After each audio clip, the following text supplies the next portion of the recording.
મુખપાટ કરાવે ને નિયમિતપણે અને સારી રીતે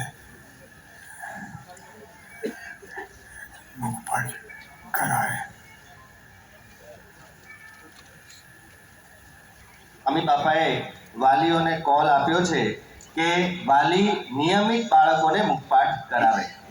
સ્વામી, બીજી મૂંઝવણ એ છે કે ઘણીવાર એવું જોવા મળે કે બાળકો તો ઉત્સાહિત હોય જ છે, પણ વાલીનો ઉત્સાહ ઓછો જોવા મળે છે. તો આ વાલી કયો એવો વિચાર રાખે કે જેથી તેઓને સતત ઉત્સાહ રહે?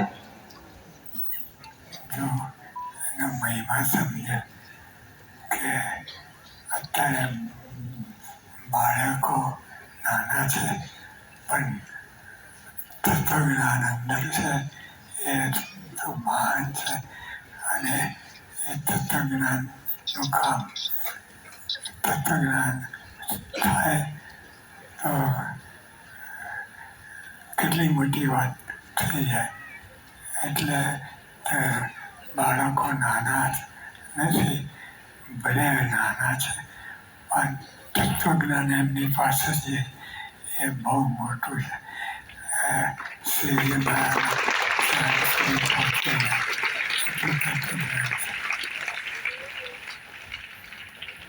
તો બાળકોમાં તત્વજ્ઞાનનો વિકાસ થાય એ વિચાર દ્રઢપણે રાખે તો ઉત્સાહ રહ્યા કરે. ઘણા બધા વાલીઓને પણ ઉત્સાહ હોય છે, એમની ઈચ્છા હોય છે કે મારો બાળક મુખપાઠ કરે, પણ વ્યવહારિક કામકાજના લીધે સમય આપી શકતા નથી. તો તેના માટે શું કરું સ્વામી? જો એક તો બીજી પ્રવૃત્તિ એટલું જ માને વધારની તો એના માટે સમય આપી શકાય. અને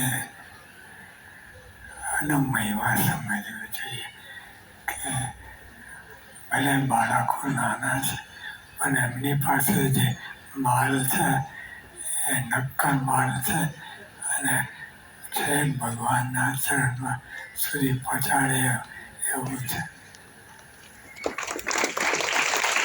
વાલીઓ સમાન મહત્વ આપે અને મુખપાઠનો મહિમા સમજે તો ચોક્કસ તેમાં સમય નીકળે. સ્વામી બાપા, આ મુખપાઠ માટે આપની અંતરની ઈચ્છા શું છે એ સૌ વાલીને જણાવો.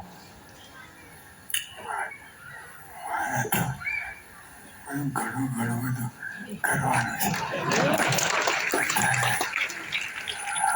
પ્રાથમિક કક્ષાએ થાય જે થાય સત્સંગ દીક્ષા અને ત્યાર પછી કારિકાઓ મુખપાઠ કરે સંસ્કૃત. સ્વામી બાપાએ એમના અંતરના સંકલ્પ